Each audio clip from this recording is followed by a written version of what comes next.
Hey there, welcome back to Black Arrow Collectibles. I'm your host tonight, Rob, for a very special Spotlight series. Spotlight series is when I go through, interview local stores, celebrities, collection enthusiasts, people who have just crazy things that I really think that we'll care to hear about and listen to. Tonight we're starting our Spotlight Celebrity series, where I'm going to highlight people who are actors or voice actors or big in the collecting community who do a lot of sales, things like that. Tonight we have a very special episode. We have Derek Gomes on with us, which I'll introduce him shortly. Right now, just as a reminder, please like, follow us on Facebook. Please head over to our YouTube, subscribe, and like our video there. This will be uploaded there tomorrow. I'll do a live premiere. That way, anybody who misses it tonight or prefers to watch it on YouTube, you can always catch it there. Let's see. Let's get right over. I believe our guest is already here. And there he is. Derek, are you with me? Why, yes, I is. Hello, hello, Robert. Hello, hello, Black Arrow Collectibles page. How are you all today? Hello, everybody. And it looks like our chat screen is working. You'll see. So we've done some housekeeping in the last 48 hours. Kind of adjusted some of our views, cameras, added some backgrounds, added a widget down in the bottom left there where you can see us scroll through our Instagram, YouTube, Facebook. We also have our chat box in the middle. So now anybody who responds to us via Facebook, we'll be able to catch it right here live, and everything will be saved in video forever. So be on your best behavior.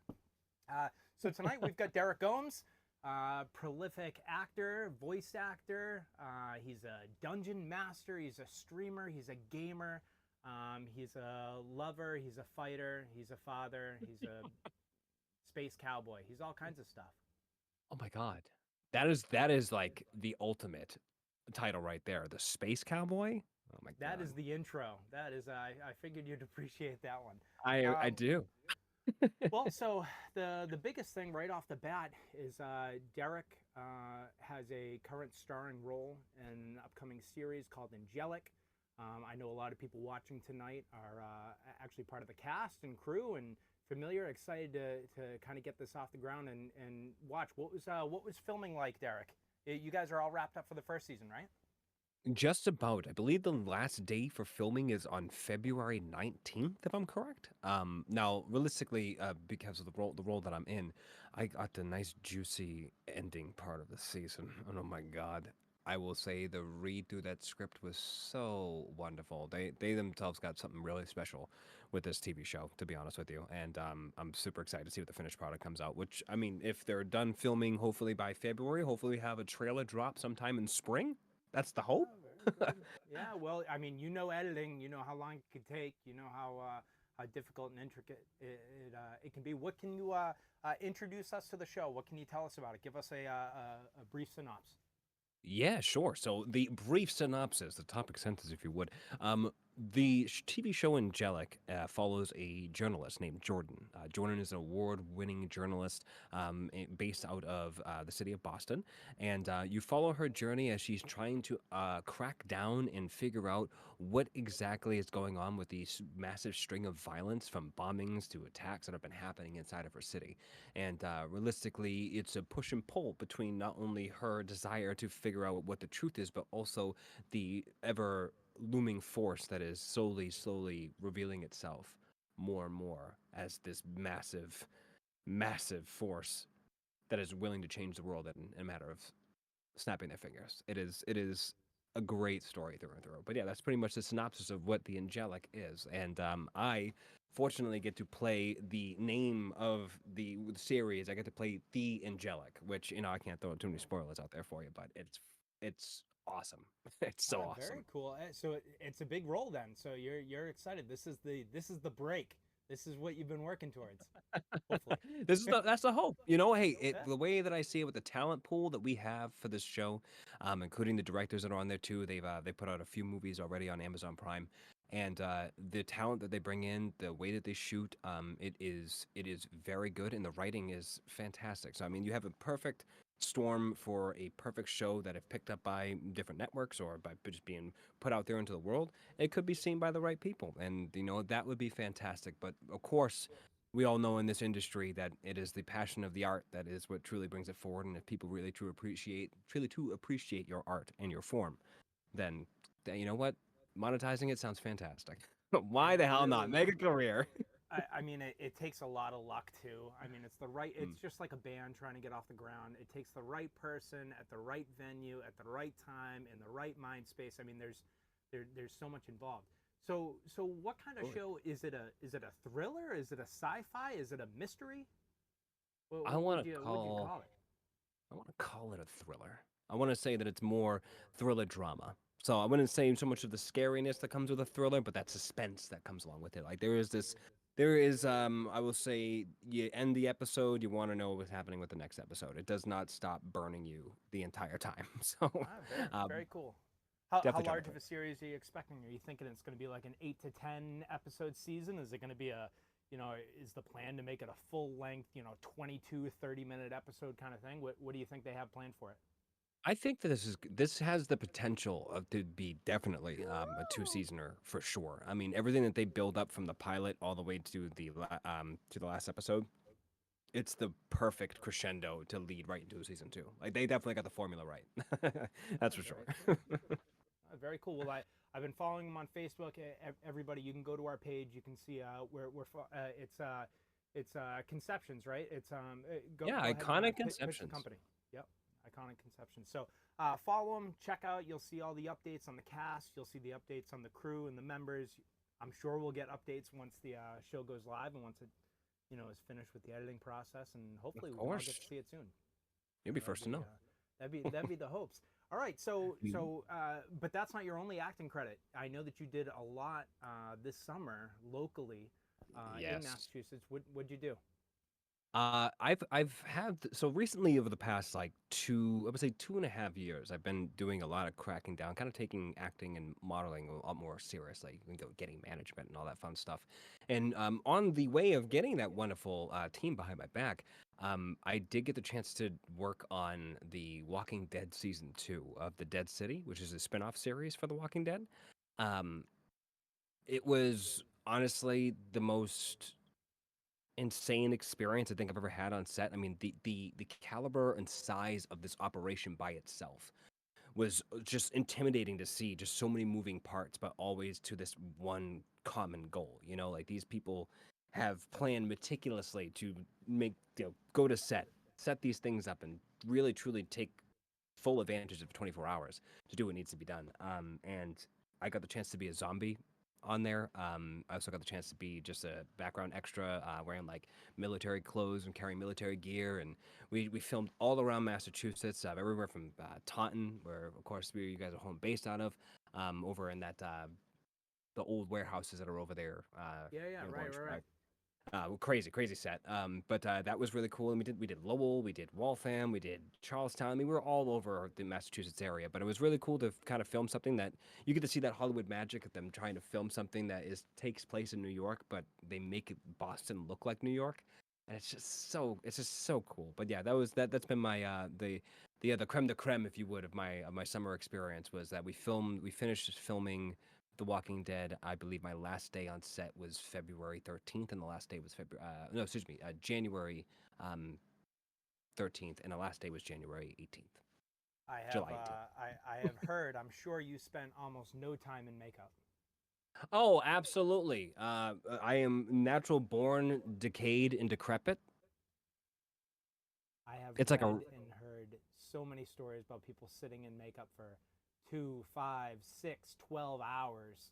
yeah, dog. No, I'm sure. it's very interesting how they do certain breakdowns for being a zombie on The Walking Dead. Like they have tiers. So like when we did the auditioning process, which you can go on YouTube and find the entirety of how they train people on how to be walkers. And like we went to school. Like I auditioned Yeah, with sure. hundreds of people, and we all got jammed into a room, and they were like, "All right, walk like a dead person. Like no direction, just walk like a dead person." Then they picked a bunch of us out of there that like had the proper dead person walk, and it was always The so funny proper because dead like, person. That's dog, exactly what I want on my credits. I know, bro, Proper it's dead. it's on my resume. It's so weird, but like the fact that I watched like all my other different peers like going ahead and doing the auditions, like just to watch how everybody else's zombie walk was just so like different. Like you saw 28 weeks later zombie, you saw Day of the Dead zombie, you saw Walking Dead zombie, and like everyone had their own little pizzazz and whatnot. But getting into that audition process, learning how like the guy from season 1 came on and was like, hey. I've been walking for them for 12 seasons on The Walking Dead. This is how you do it. He showed us it once, and I'm then a we were told to professional repeat dead it. walker, Yeah, I mean, what a fucking job. Excuse my right? language. What a job. But No, like no, we're that we're is we're good. We're not censored here. Free speech. well, We're thank not for God kids. because Sailor.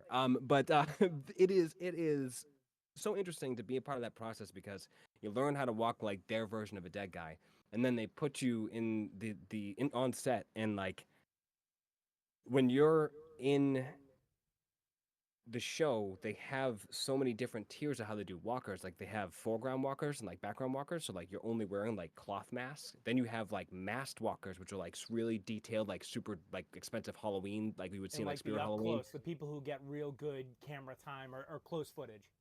Yes. Right. So the third one is like they call hero walkers, and those hero walkers are the people that they get to go ahead and put onto the camera, and they're those ones that do the makeup. I had the luxury of being a hero walker on the last day of filming, which was amazing. So my makeup, I looked horrifying. 4.5 long hours in the makeup chair, but I must say, being a brown man at a barbershop has really trained me well on barbershop talk. So it was awesome. It was just like Did you it die was on a screen? Did you survive? no, yeah. No, I did. I die multiple times on screen. I die as a masked walker. I got stabbed by the actress that plays Maggie. That was fun. Oh, And that very wasn't cool. supposed to happen Lauren either. That Cohen. was not Yeah, supposed yeah, to happen. That was purely on accident because I mean when you're on set and there's like smoke and lights everywhere and you whatnot, can't like see shit. yeah, you just they're just doing your best to stab a retractable knife into as many zombies' heads, and I just happen to be in the fray. But regardless, You were in the yeah, wrong spot at the wrong time. yeah, for sure. Did you kill anybody? Did you get to take anybody out? No, well, actually, Ah, yes, I did. No, I did get to eat people. I did get to eat people. all I right, didn't get to good. eat anything on camera. That was actually a luxury. That was one of my good friends on set. His name is Dante. He had a really fun experience where he was a hero walker, so they did his makeup on, and they were doing a really close-up shot of him and another zombie who was a female hero walker eating a heart. So they were both like just like in the heart, like both just mowing on it together. But the thing is, so is you're wearing dentures, right? So there's massive, nasty ass teeth. He's biting the heart, but the other one, the girl is also biting the heart. He puts his finger into the like nasty, like gelatin heart, and the lady bites She his got finger, him. like Yeah. like bites Oh, it bad, like enough to go ahead and give like a oh. like a splint. Dude, I get bit by my 4-year-old, and I feel like I need to go to urgent care. Ugh. Yeah, right. No, And they're doing it imagine on being a purpose. All right. you So so your you didn't get children. to eat anybody on camera, but you ate people off camera. So you went to lunch and you took the props back and you were just munching Oh, on it. Everybody else is having their subs, and you're like, no, I got flash right here. I'm good. I'm yeah, good. I got phalanges. I'm chilling. Yeah. This is my type of meal, Listen, more a or lot of less. people leave fingers and hearts, and you can just mow them down. If you're in the makeup, why not? You're not weird at that point. Then it's At normal. that, at that point, you're blending in. And speaking of which, the funniest thing is watching people who are like the stuntmen and the hero walker, like full makeup, and they're wearing like shades and like talking in natural accents and whatnot. I'm like, this is weirdly fucking meta. Like, you should not, It you sounds should like not be something talking out of like like that. Zombieland or Yeah. like a Devil May Cry game where you'd see zombies rocking sunglasses and that. Oh, it Hmm. sounds terrible. Sounds Yeah, great. it was awesome. It All was a right, good time. so you did so you've got Angelic that's coming down the pipeline. You did a bunch of Walking Dead. How many days of Walking Dead filming did you report to? Oh How long were you boy, there? probably at least I would say like a month's worth of days over Oh, like a span of like all in May. makeup? Not all in makeup, all with either a mask on or like a really thick mask on, or just that in costume. And Boston was miserable at that time because I mean it was April, so like Yeah, we were yeah, getting right, out of the winter, and like dude, the amount of layers of clothing they have you go ahead and wear because you got to be like all raggedy and shit. So it's like 17 layers of stuff. It's right. rough. It's rough. But overall, drank plenty of water and we were good. It was totally worth the experience. Like the And it's 13 worth plus it. hours on shift, it was Yeah. totally worth it. Like I was there for more than 12 hours every day, bar none. And a lot of waiting. That's the patient part about being an actor is you do a lot of waiting. A lot of waiting. I mean, even if you're at the top of the casting list in the play, I think they're doing waiting too. You know, you can't Absolutely. control it. Yeah, no, it's a prerequisite for any actor. You know, it's a Sure. lot of waiting until your time is nigh, more or Well, less. now let's go into something where you don't have to wait as long. I know this year we've talked a little bit. You've done a lot of modeling. You've done at least one big show that I know of. We've got a copy of one of your headshots that we'll be putting up in a little bit. But Ooh. tell me about all the we've got about 600 viewers right now watching us. Tell all those. Yeah, go ahead, take a look. Look at that, 600 people. Six All these 600. aspiring models. Tell them how to break into the business. What'd you do? How long did it take you? So modeling Do was you something have that to I be got. good looking? Well, I mean that helps, but that also doesn't mean that you have to be good looking to model. I think that the one thing that we is very fortunate about the time period that we live in, right, is that modeling has become very much all inclusive. You know, Right, right. it has every walk of life. I actually just did a wonderful show with a group called Humankind Casting. They specialize in making sure they give opportunities to any and all walks of life, no matter what your disability or your walk of life is, and they're amazing. I walked the stage with trans, fully disabled, autistic, people, sensory deprivation individuals, like just in so many different backgrounds, so many different lifestyles, and we all came together for one thing. And I think that was a truly beautiful thing. But to answer your question though, how I got into modeling at a young age, 13. Kind of did it salt and pepper throughout my life and whatnot, but never really had like the confidence in doing so. But as I slowly getting into building who I am, who Derek is, or who our Top Derek Mountain is, my brand, you know, you start to then really understand what it means to celebrate your art and celebrate your passion. And I thought that why not be able to rekindle my interest in making things look pretty on myself, but also allow myself to kind of be that catalyst for another person's art. So it's always very interesting to be in this area, right? I'm the control. I'm when I'm doing streaming, when I'm doing broadcasting, like I'm in control, right? But to know that I'm wearing this person's clothing, this art, the thing they put their blood, sweat, and tears into, and now I get to galvanize it in a way that is uniquely me, while also Sure. representing them. And I think that's a very interesting give and go and give and take. Yeah, it's I'm sure it's quite the experience, and an experience that a lot of people won't have. You know, that's very cool. Are you going to continue it? Would you rather be Yeah. an actor or a model? You don't really have Ooh, to choose either or, I guess. But what would you prefer? yeah. I would say that it would be irresponsible for any person to not be able to go after their passions no matter what they are. But if I had to say that I were to You be hear that, concentrating kids? on one, I would love, right? I would love. Chase your passion. I would love to act. Acting would be the best. Acting on screen would be awesome. The real dream is acting behind the microphone. That would be innately the end all be all. But acting in any capacity, personifying character is in and has always been my favorite thing. I mean, ever since playing D&D, even with you way back when, at the age of 13, and my half orc who did it for women. Like, I know that sounds like a sentence, guys, but let me tell you, there's a whole backstory and lore drop for that too. But Well, like, and you got to give us the whole quote, full voice and everything. Do it. oh god, oh yeah, okay, hold on, ready? I do it for women. There it is. There it is. That's probably a perfect segue. So we've covered all your we've covered some of your live action stuff. Let's talk a lot about your voice acting. So you've been into you've been into voice acting for I don't know, over 20 years. It seems it's what you've wanted to Mm, do ever since watching early YouTube videos and obviously just watching anime and cartoons growing up at the age of 2 years old.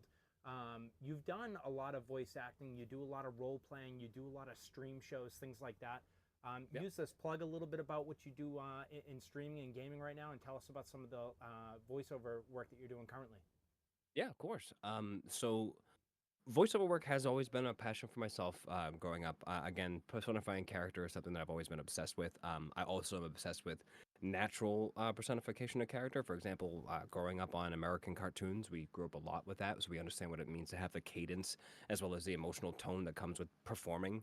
For an English character compared to something maybe like a Japanese character or a Korean character or anybody else outside of the states, like there's a certain type of emotion that gets brought out on a natural form. And I thought that was so interesting that no matter where you went, the dialect, no matter what the dialect was, the performance itself still carry the same emotion. And I thought that was super interesting. And even seeing other people's interpretations was something to obsess over. So dialect was always very important to me. Watching many animes or TV shows with accents or just different voices and whatnot too, like that made their character, that made their personality. So to jump into the opportunity to be able to personify a character in any capacity, I'd like that be doing Fiverr jobs or jumping onto forums and seeing what people needed voiceover help with. It was Right. so much fun to curate a resume that was truly for me when I first was getting into it. And beyond that, getting into certain spheres beyond just what could be done for work, and then also kind of celebrate the hobby aspect of things. Role play has been something that's been, I would say, more of a recent concentration over the past 5 years or so, which sounds weird because COVID, this was so long, it doesn't even seem Oh, like 5 years. and it Um, changed everything, and it literally put people in like a time capsule. Like so it many did. people just even forget when COVID started and actually how long it's kind of been gone or a little bit more dormant. It's totally just. Mhm. I mean, the last decade is such a blur for people. It really is, and it's hard because like I sit there and try to like pinpoint my life where it is like, and I'm like, man, I kind of feel like not that I'm stuck in those moments, but like, man, it's weird to think that the pace of life was so changed for everyone, but Right. like specifically for me, it's like, damn, like this is crazy. Regardless, though, COVID was a crazy time, right, guys? Crazy time to be alive. Um, the one thing I loved about streaming is that streaming allowed me to kind of mix best of both worlds. It allowed me to utilize what I love about human interaction, which is that, if you're a genuine accord and you do enjoy just being yourself, that can be received very well. And beyond that too, it's always very interesting to know that if you hit that live button, there's somebody else that might be watching you that might be needing that distraction out of the day, and you're that perfect distraction for them. And I love that about streaming. It's my favorite thing about it is when knowing that I get to be a part of somebody's day. And I was able to blend that plus the voiceover aspect of things. Again, personifying character was so much fun, and I just happened to find out maybe about 4 years into my streaming and video content making career that I found roleplay in the GTA 5 space and Red Dead Redemption 2, but have been more hyper focused on Red Dead Redemption 2. And I have not looked back. It has been my bread and butter for a long time, and has been a beautiful tool to be able to practice my art form in a way that has direct feedback, but also being able to work on my improv skills. Because what roleplay is, for those that are unfamiliar, I don't mean to speak openly. To give you a breakdown, imagine a game like Red Dead Redemption 2. So you're playing in the 1900s, and you're playing a cowboy. You get to make a character, make any character you want from that period of America, and you get to thrust them into a world filled with 198 other players who are also doing the exact same thing that you are doing, making a character, making a backstory, and then living the life in that game or in that setting. And because Rockstar is so brilliant and they have so much there's so much tangible Oh, they're lore, so there's so smart. much, they're so smart. The environments themselves, I mean, you're talking about endless amount of storytelling, endless amount of possibilities that can happen in those areas. So when I found roleplay, I joined this wonderful server called Wild RP. There are whitelisted servers, you have to apply to get into them. But I get the chance to play with some of the most experienced, what I consider to be the most experienced voice actors and character developers on the face of the planet. I've met so many wonderful human beings, famous and not. I've had the pleasure of RPing with people like Andy Milanakis or Cinnamon Toast Ken, or Thomas Middleditch, who I'm very good friends with. Talk to him all the time. Um, it's amazing to think that there's other people who have found this same exact tool set or this passion, this craft, and have also been able to utilize it to grow themselves. So I think that RP is something that should be accessible to everybody, but I don't think everybody knows about it yet.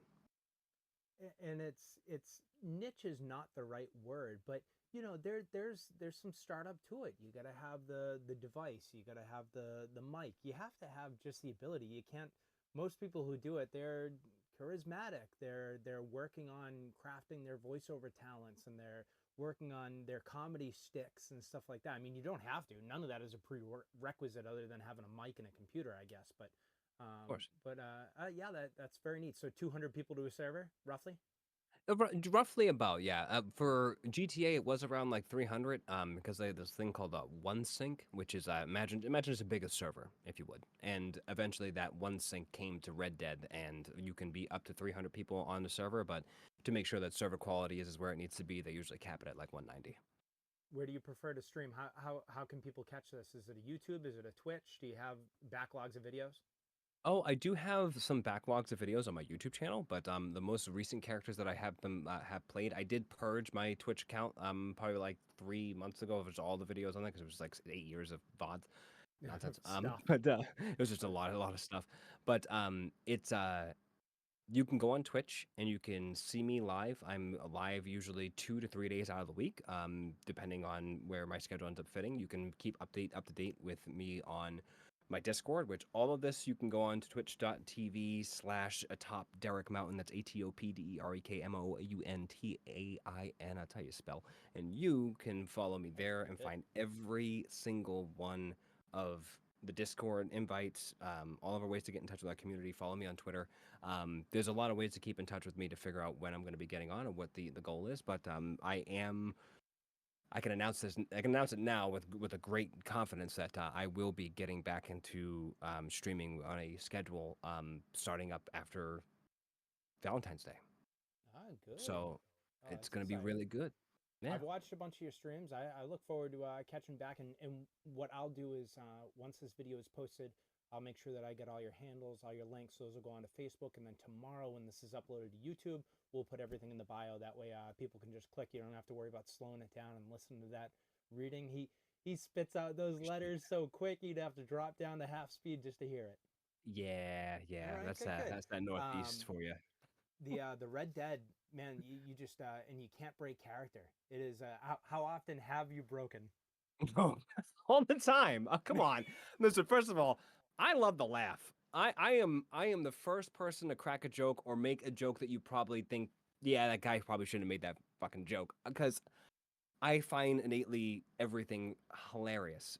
All right, even the The taboo. world is funny. So it was hilarious. So like when I'm playing those games and like I'll have a moment where I'll say something or somebody will say something to me. There's been times where I've been caught completely off guard and I've laughed. They call it hot miking. It's when you go to press your mic like you're going to speak, and then you laugh and you're like, "Oh, that person broke character." I've They done caught you that on to a so hot many. mic, right? Right. Oh yeah, absolutely. I've caught so many people with my characters, making them die laughing and whatnot from shit that I've gone ahead and said. But I think my favorite character break, to this day was we were riding horses through the city, and one of our guys said turn left, and the guy that was supposed to turn left at the end turned right, and he turned right directly into a wagon, and it was head on death. It was just head on collision, and he was in the middle of giving the command when it happened, so you heard him be like, "Take a left now," and he just started dying laughing and hot mic there, and I was like, "Oh my god, that's great!" But just like that random instance of like a gamer moment of just somebody getting in a crash God, caused it him to break immediately character. makes me think of two things.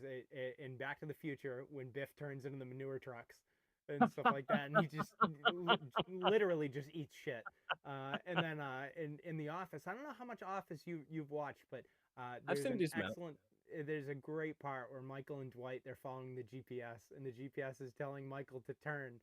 Or to keep driving straight, and he drives right into a lake, even though people are telling him to turn around. It's a lake, and he goes, "No, I'm listening to the GPS. I'm going." And I guess this is kind of the reverse. You're taking a right instead of a left. But listen, I'm just trying to follow instructions. I'm not in control. Yeah, You know. exactly. It's there's just so much going on. They were at war at that point, many distractions, but that guy obviously was not listening to the right command. But I mean, I'll send you some clips and whatnot sometime of just some hilarious hot micings. Like I rode into town once, exclaiming the fact like, "Ooh, another day in Armadillo," in this beautiful little western town, and I rode my horse directly into the telegram station, but like not like directly into the doors.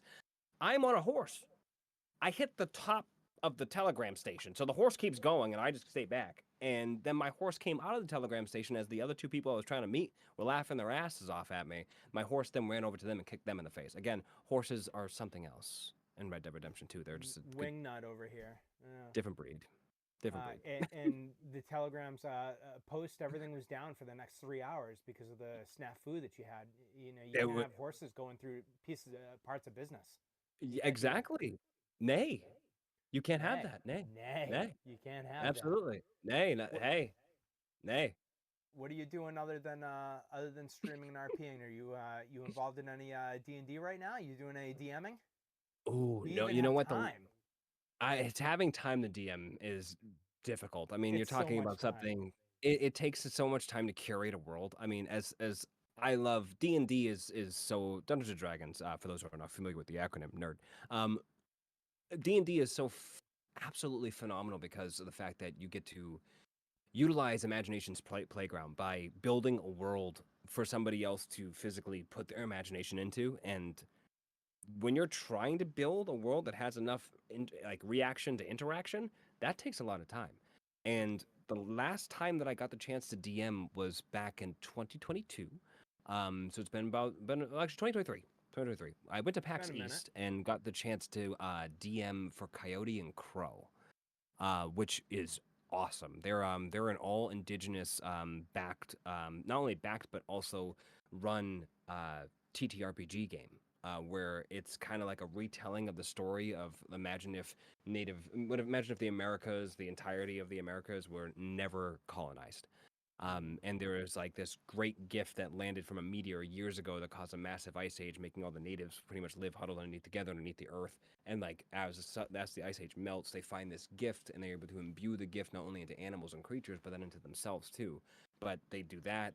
Since they're all together and they live together. When you take a grouping of people and you bring them into one confined place, many things can happen. But usually it's either death, famine, and the worst, which a war, which happened, but also people's minds as well as just our thinking more. We're sharing more, right? So they made math. They found out what the hell math and science was, and they made that a sacred thing. So imagine the year 1400, they find out all this stuff, and now the year is 2020, like I think 21, 22, and we're talking about like a full cyberpunk indigenous world. I am hearing very much vibranium Black Panther It looks undertones like here. it. You're right. You're right. It looks when you look at like the artwork, it looks a lot like you would imagine a Wakandan-based like Sure, native sure. area, and Yeah. it's so good. I mean, and it doesn't run off of the same system as like Dungeons and Dragons, like a die 20. It runs off of a Right. die 12 system. Very interesting. But again, there's too much Interesting. geek jargon to get into. But long and short, that that was so much fun to be a part of because not only did I have stake in the game already, being an Afro-Indigenous man, but then beyond that too, just the what if was always such a crazy what if I've played inside my head 1,000 times. You know, like what would that look like if that were to happen? It was really cool that there was an entire team that was willing to make that vision come true. Very cool, very cool. And you dipped your toes into it to give the quick layout here. So Derek is very in touch with his roots. He has very strong Oh. connections to basically all indigenous Native Americans. He's actually got a couple of very special talents. One of which that we can talk about is drumming and singing. He does. They do a lot of powwows and ceremonies, things like that. So very Hmm. cool. Listen, it's all about being in touch with your roots and your ancestors, and a lot of people take it for granted. And you guys are very tight, and that's something that's it's really important for heritage. Absolutely. That's Yeah, it's a really neat thing. I think that, and Uh, then you hit the nail right on the head with that too. I think it's important just that rekindling aspect. There's a lot of people that think just because of the fact that like I mean I'm black and native, you know, just because you're mixed or if you think you have a little bit in you or whatever it is, like it's not just sitting there saying that oh, I'm a Cherokee princess or whatever. Like do the research, figure that out. You know, go through your family tree, maybe try to figure out where your roots are so you can celebrate those same roots. Because even if you're mixed or if you're full blooded and you don't know where you're from, like that journey itself is still extremely it's empowering. rewarding. And like, yeah, my family went through that same thing, and it wasn't even me. Like, I get to reap the reward of this. It was my grandmother and her children that did that. So, like, you know, don't do that thing, do that Do thing. that thing. Wait, I gotta make that a soundbite, a Derek soundbite, because that one's already a soundbite somewhere. But now I need the Derek version.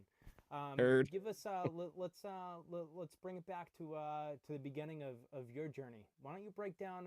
Let's talk about maybe your favorite cartoon, your favorite anime. What's left a big mark on you moving forward into your adult life? Wow. All right. Let's. I'll give you my favorite anime first. I think that's an interesting question. I would say my favorite anime, and I know you're akin because you know this anime too. But Neon Genesis Evangelion, um, probably is the anime that sticks with me the most and has for years. I've rewatched it so many times, and even then, I think I still take something new out of it every single time I watch it. That's the Um, goal. the Yeah, yeah, right. yeah, I mean, for an anime to tackle the Bible and all of its biblical craziness in the way that it did, and to put it in your face in a manner that was not only digestible, but just like the perspective of how they were able to do what they did is absolutely impeccable. From Mm. story to music to animation. I mean, talking about that, the anime came out in the '90s. I mean, like you're old anime, and it still stands the test of time. But it's amazing. It's amazing. It's stuck with me for years. But that would be my favorite anime for sure. And favorite, you asked me favorite video game or favorite cartoon? Favorite cartoon anime? I grouped them together. You gave us Neon Genesis, Oh, so it's good okay, enough. all right. I'll Yeah. say American cartoon. It's gotta go Ed, and Eddie. That That, TV that's an show interesting one. that TV show was so good. Like, all right, so I've ranted about this on my podcast before, and so I will not take up too much time on this answer, but I will give you this. Ed, and Eddie is the perfect full circle TV show ever to come out. From point A to point B, they introduce Eddie and all the other different Eds, and I Eddie's gotta brother. timestamp this because this is a big claim. This is a Y- big claim. I want you. You can hold me to this, all right? Because a I lot of mean, people that Cat agree. Dog was a pretty big deal. So Cat dog can eat around my beehole, all right, and you know it can, okay? Cat dog, yeah, I can't. I almost wanted to do dog's voice. I'm not. I'm not going to. So that TV show introduced those three characters, right? With had such beautiful differentiations between them, but all had this like wonderful wiring network on why they were still coming to just make jawbreakers and make money, or just have enough love for each other to stay with each other. You have the stupid guy, you have the really smart guy, and then you have the guy that's the scam artist. It was the perfect blend of so many great personalities in one. Not to mention the cast and the cul-de-sac. But again, what I'm getting at is the fact that Eddie's brother, has been glorified to be this awesome, coolest guy you've ever like jacked out of his mind, the best dude you can think of. He's like the top tier cheese of the entire show. He's mentioned multiple times throughout the entirety of the show that he's the coolest guy, and all Eddie wants to do is be just like his brother. Never do you see Eddie's brother out of like the 8 seasons that they do until they do the movie, which is like the end all be all. It's like that, when they do like the they had a TV show movie. movies.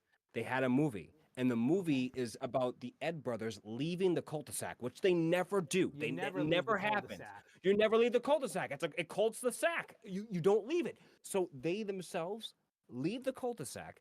All the other kids are pissed off at the Ed brothers because they do something catastrophic. So they're following them out of the cul-de-sac to chase them, right? So they're consistently being chased this entire time.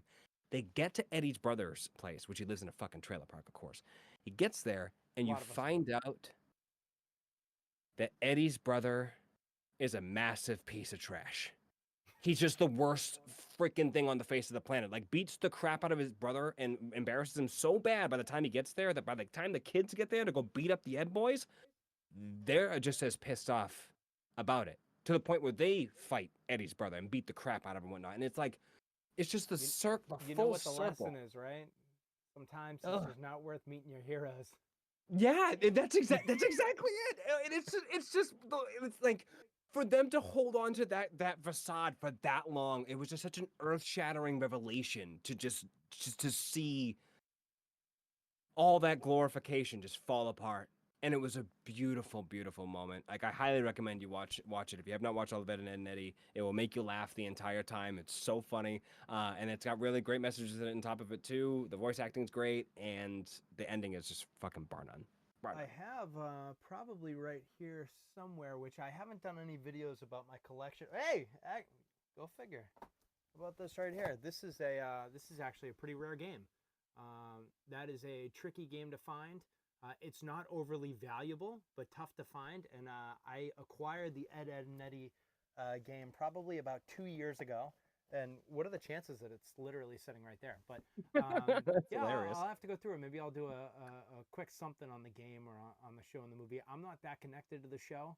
but I'm Hmm. connected to the message. And actually, to You would love it. to to bring this back. So I just learned the other day. So I have a buddy who's very much connected to Dan Green, who is the voice actor of basically all of the badass Pokemon characters and Yugi. If you're a Yu-Gi-Oh Yeah. fan, Hmm. the original Hmm. voice of Yugi. So Dan Green he's been the voice of every badass Pokemon from Entei moving forward. So he has done all those voices, the Entei, the Lucario, the Mewtwo, all that, but he didn't do the original Mewtwo. All right, he didn't do the original Mewtwo from Mewtwo Strikes Back. The reason this Okay. came up is because I found out that I have a connection to him. I'm going to send him like 10 cards to get signed because Mewtwo is one of my favorite things, period, in the world. Um, but what I learned is the original voice actor from the original movie. He still does. Are you doing the ball hands? I can I see love it. that. I can see the ball hands. Mewtwo has like three fingers and just giant balls. Yeah, Very very tricky. I'm sure he can't snap for shit. he probably That's pretty can. good. That looks pretty good.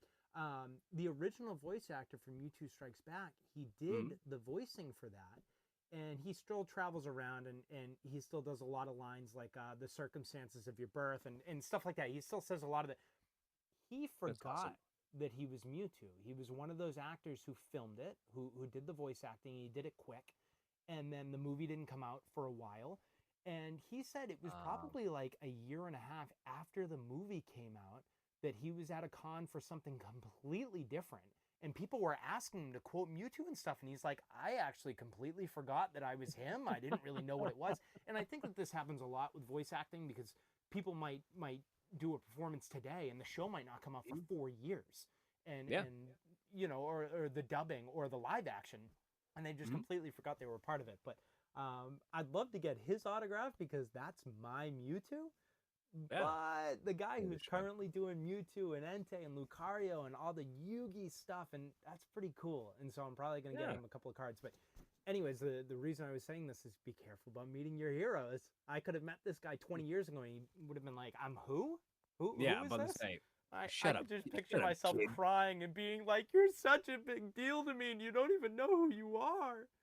I You can know, imagine them just being like, "Get out of here, kid. yeah, I'm gonna, he'd be like, I gotta sign some of the shit. Get the fuck out of yeah, here." move along, man. I'm just here for the paycheck. Just go away, please. I'm bawling my eyes out, walking back with my Mewtwo card. I'm ripping it to shreds. You're writing about it in your diary later. You cry into it, 2 tears, many So bad, exclamation so points. bad. I would be just as upset. I mean, I've never met my heroes, not yet. But I dutifully noted after that message. After that, I'll make sure I be very Right? careful. Watch it, watch it. Well, we got a couple of things more that I want to cover. I have to. This is a mental note for me, just as much as it's a note for everybody watching. When I do my next spotlight series, this chat box in the bottom right, I have to make sure that the chat messages don't disappear.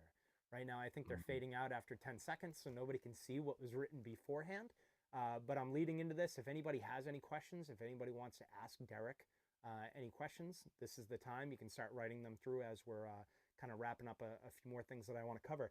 I want to cover some of the voices that you've done, and I want to cover some of the voices that you wish you had done and that you wish you could do.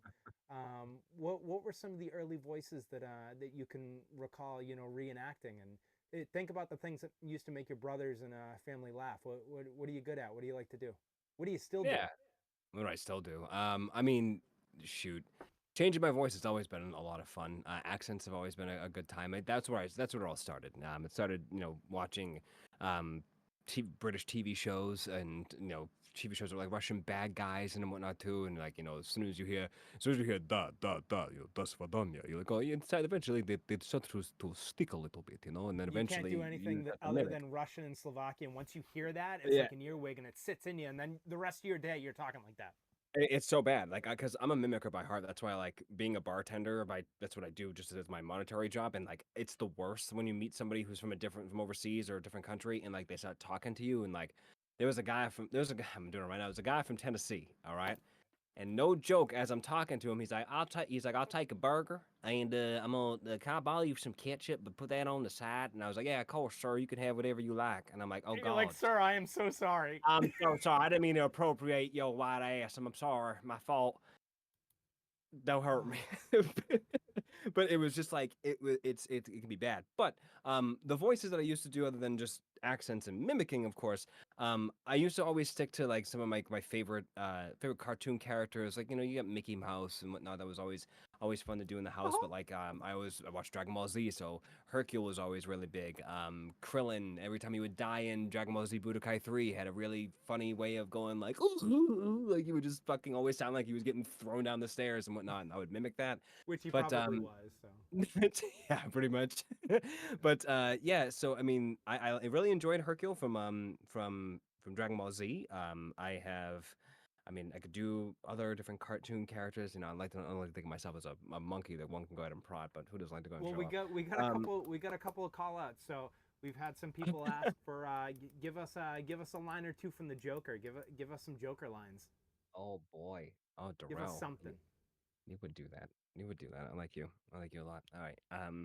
Which Joker? Batman Arkham Asylum Joker, or We're we want probably going to Heath need to stay Ledger? relevant to the crowd. Probably the most famous. I'm going to go like a Dark Knight kind of Joker. Ooh, all right. Well, I was going to go more of a whimsical Mark Hamill aspect of Joker, but let's see. Batman, you people out of all should know. There's plenty wrong with me. He's got the That's smile too, and you wouldn't that's. notice the scars because he's got the facial hair, but they're there. Give us a couple of Hercules Oh for man. us DB fans. Oh yeah, I'm the champ. Dynamite kick. You You close your eyes. It's like I'm in the same room as Hercule. Who would have thought that he'd fall in love with Boo and just be this big, lovable butterball? Nothing. He's the champ. I'm the champ. Give me a give me a actually we'll say that one at the end. Give me a Billy Butcher. Oh, Billy Butcher. All right, let's see.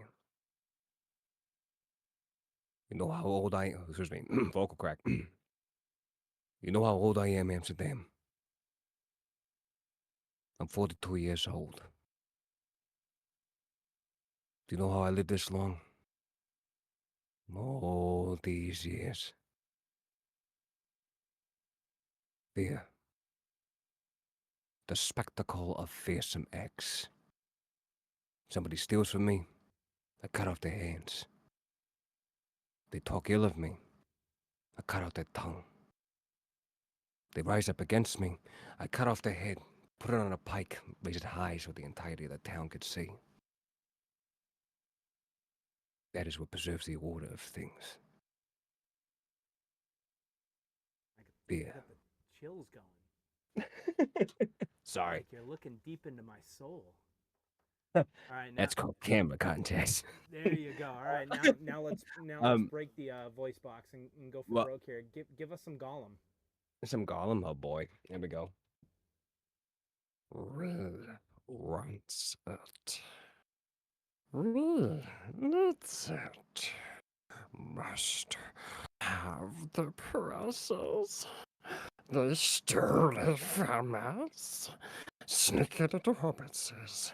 Wicked, tricksy, first. No, not master. Yes, precious. First, they will cheat you, hurt you, lie. But master's our friend. You don't have any friends. Nobody likes you.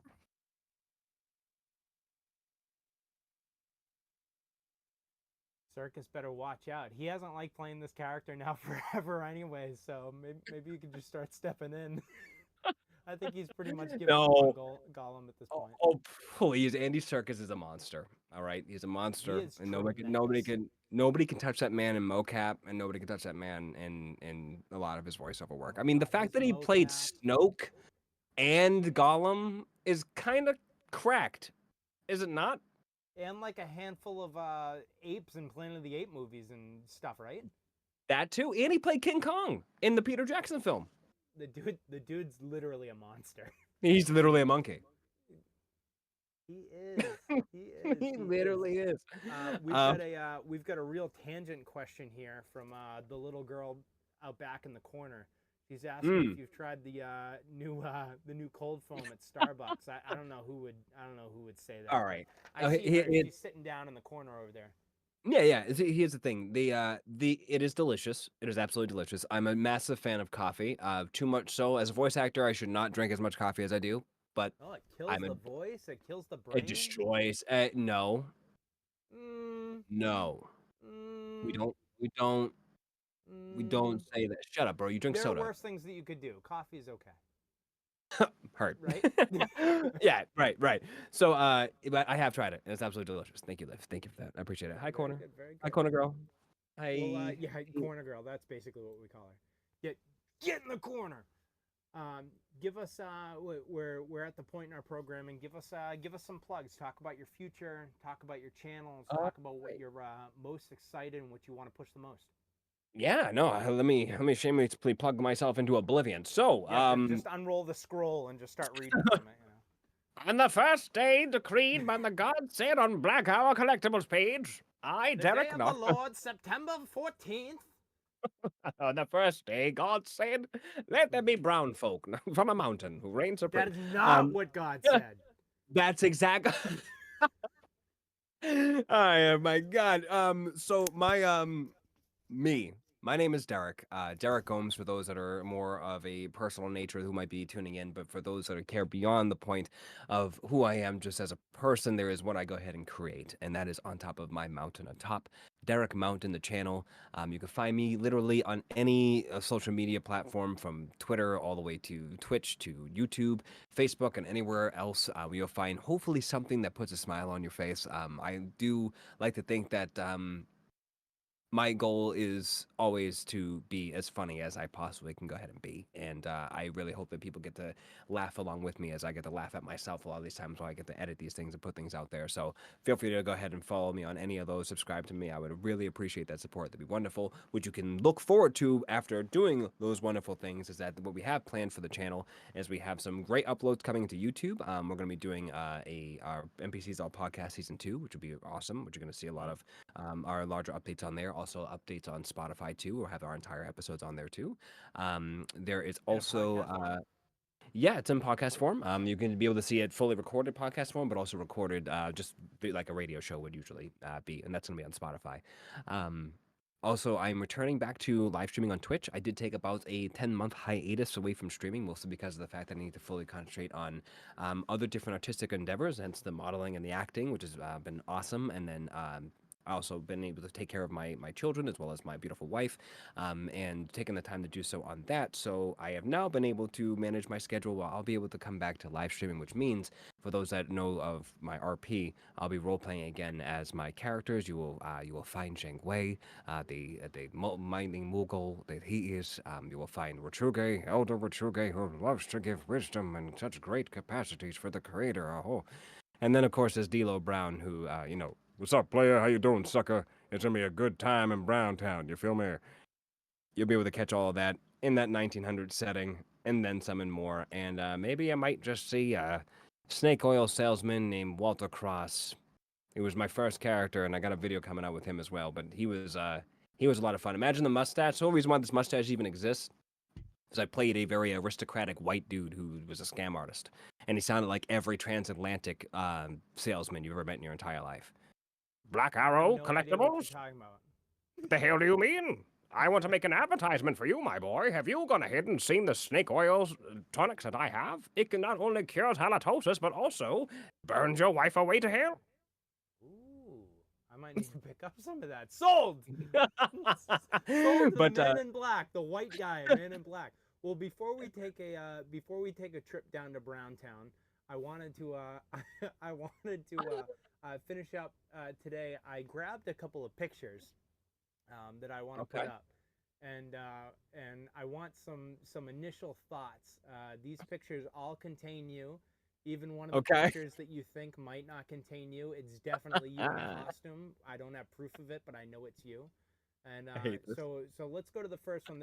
I'm gonna be gentle with the first one here, but uh, look, check out these mugs popping up here. So you're playing Trump. No, he's not playing Trump. I promise. Oh, you want me to play Trump? I mean, I could be huge. Don't do he's that. playing. He's playing Trump. I don't Don't think I do can get that. away with that. I have too much. I have too much forehead for Trump. It's just impossible. What can you tell us? Can you see this picture up here? I do. I see that photo right there. That is me and you at a wonderful wedding, Oh, if I'm that's correct, of me. my brother. Yeah, that's you, you sexy devil. It's just you without a Hey, freaking possum on your face. I know. Um, I know. It's so big. It's so it's so ridiculous. it's so good. Look at that, man. I'm not gonna lie. Those glasses make me look like I got two entire magnifying glasses on my face. You were in your like very Bioshock, very Dishonored, very steampunk. I mean that was an interesting phase. You were going for broke there with your old school refined look. Yep, absolutely, absolutely. The I suit was like definitely it. helping too. But yeah, no, I I like think it. that I like it. that's ebony and ivory right there, man. That's a good looking comparison. Couldn't That's what I'm contrast the saying. That is colors. You good. feel me? Hell It yeah. is good. It is good. All right, let me bring up the next picture here. Well, let's see what we got once it loads through. Once it loads through, if it loads through. Hold, please. Hold, please. Did you say this was your brother's wedding? Yeah, that's Darrell's wedding, right? It That's probably definitely was. Darrell's wedding. That's definitely we were wearing gray during that. That's definitely Darrell's wedding. All right, I Cool. recognize COVID this times. is a current picture of yours. Mm. Let's see. Let's see what mug you decided to pick of mine. Oh, Shisa. Yeah, that's the one. That's a good looking picture. That's a good looking piece of man right there. That's the one. Yeah, I'm not gonna lie. I'm glad that one of my curls decided to save me some modesty with my massive fucking IMAX screen forehead. You got some Thank God soul for that. glow going on in there. I know, isn't it? I mean, you can't really tell in this one. I mean, my curls were on point today too, but I'm not gonna lie, they were ready to go. Soul Glow was playing in the background. That's all we actually had played the entire time. It was wonderful. It's my theme song. It's like I have 3 tracks. Track 2. Uh, Oh, very good, but very good. All right, yeah, and this was your headshot that they used that iconic used for Angelic, right? yeah, yes, it is. Yeah, this funny enough, I have to give a shout out to my manager. Her name is Sophia Sinika. She's based out of Worcester. She is like she has like 40 plus years in the modeling and acting industry, and she's great. And that photo actually was taken by Rich, who is a photographer who works with her, and he's done some amazing work. He works like 40 plus years for like Victoria's Secret and doing like bikini model stuff. So he really knows what it means to like capture somebody in every part of their essence, especially in headshots.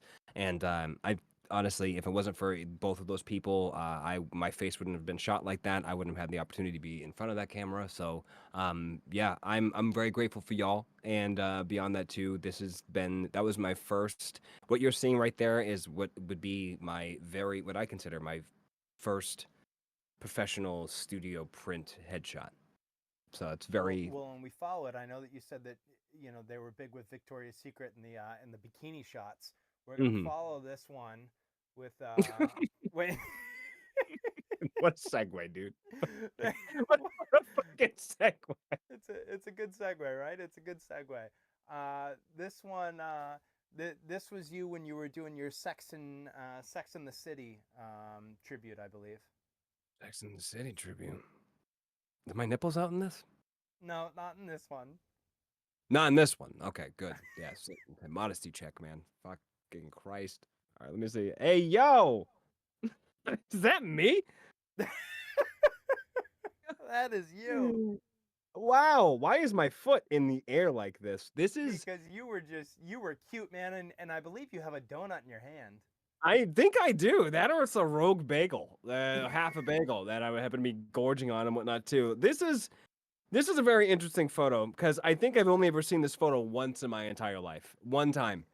And this is now the second time. And all I can say is that, I mean, I identify as bisexual, but this is the gayest I've ever looked. Like It's a my good leg, my picture. my leg is up in there. Like I look happy as hell to have that bagel, baby. You Like, sure do. yeah, And look at that form. yes, bitch. That is a straight posture right there. That's good. That's legit. I'm a fucking Tetris L block, bro. It might not be the straightest picture you've ever taken, but it is a straight posture. No, it is indeed. Absolutely. No, there's angles that are working here. I'm There's about this life. angles. I'm like There's half a definitely square, angles. half a Now, rectangle. Doc. this one you might not remember, but I believe Mm. the person who took this photo unfortunately ended up passing away the night that this photo was taken. We don't know Okay. how. Wow, yeah. We don't exactly know what happened, but I think when you see it, you might know. That sounds tragic. That lore drop was insane. That lore drop was fucking insane. It's tragic. Did this pop up yet? Oh, God, no, no, no, said Woody from Yeah, Toy yeah. Story. It was a shame. I figure you probably wouldn't remember this, but you were really channeling your inner Tonberry. I think you went on a massive killing spree, which changed the full trajectory of your life. Yeah, of course. Well, you know what the crazy part about it is that in this photo, when this photo was taken, there's only three other cosplayers that are on the floor. But about 5 minutes before that, there was actually about like eight more behind them, but they're all stuffed in my costume. And the Oh, only complaint that I have about it, because I mean, we had to clean up. I mean, I had to clean up, but like, it was hot. It was really hot in there. so hot. And it wasn't until I scuffled them out of the building with me, all of them inside of me, and then like slowly organized their corpses to the left that like I realized that like it actually wasn't that bad. Listen, you gotta do what you gotta do. Honestly, Last I'm but really glad you dug that one up though, because like that actually has an interesting story to it. You know what I mean? Like there's truth. There's a lot of truth. oh, This a ton of. accurate I mean this that's one of the truest accuracy. moments of your life. Other than birth, Well, birth cosplay cannibalism. and we'll Oh, follow this up with a picture that's a little bit less hot, a little bit more skin tight, a little bit more breathable. dude, my sack was in my belly. Oh my god. This was an interesting cosplay. This is Anime Boston, I believe 2000 I It was want to early. say 11 or 10. I had the pleasure of cosplaying. This is my second rendition of this costume. I made a Heartless. And my gangly ass was like, you know what? I'll make a new one, but I'll be the Neo Heartless. It'll be this really long one. And me and we got together and yeah, breathable, very breathable. Yes, honey. We got together and we made this costume out of one big lycra suit, which is like just a skin tight suit, and then we got a lycra hood, and then we added those tendrils that you see, with just some cloth and foam, and it was a massive hit. I've also have never felt more transformed in a costume in my entire life, just because, I was being chased around by every Sora on the face of the planet trying to beat me with their freaking keyblades, which one lady actually ended up doing it, and I had to be like, "Hey, I'm not." I had the Black Heartless had to come out. I was like, "Hey, yo, man!" She was like, "Oh, my fault, my fault." I could hear like her I heart thought you meter were a going. little 12-year-old white boy. Yeah, no, no, I was big and brown and black. I was big and black at the moment. So, but like in essence, I was 18 at the time, 18, 17 at the time. But like it was a crazy time. It was a crazy cosplay. I love how transformative it felt, and what a time to be alive. What a time to be alive. Well, Derek, thank you very much. This has been a spotlight series with Derek Gomes, atop of the mountain here. If you're looking for some of those plugs, go ahead and give us your plugs one more time. That is a top Derek Mountain on twitch.tv. You can go ahead and find me streaming at least 3 days out of the week, starting up on and after not Thanksgiving, what the Valentine's Day holidays. That's where you'll find me. And then, of course, you can follow me on Twitter, or YouTube, or anywhere else. YouTube is the origin space of the Top Dark Mountains. If you want to see any of the old stuff, be my guest to go check some of that out. You even find Rob on there if you watch any of the PUBG stuff and hear all his awesome, awesome communication. I might get canceled for some of what we've got on YouTube, so I don't recommend you go back through that old stuff. But maybe we can make some new content at some point. You Yes, know, I've never never streamed post. with a celebrity. Maybe we'll do some new stuff. You're ridiculous. Hey, thank you all for tuning in. Please like, follow, subscribe. Go to our YouTube, like and subscribe to us. This will be up on YouTube tomorrow afternoon. And thank you so much. Indeed. Cheers. Thank you, Rob. Thank you, Paige. All right, video is down. Okay, all right, okay, all right. All right. I think that went pretty well. That was considerably longer than I thought it was going to be, but it felt pretty good. It felt That's an pretty good. interview for you, baby. I mean, the interviews are interesting. I'll tell you this much. Feedback, great pace. One thing that you had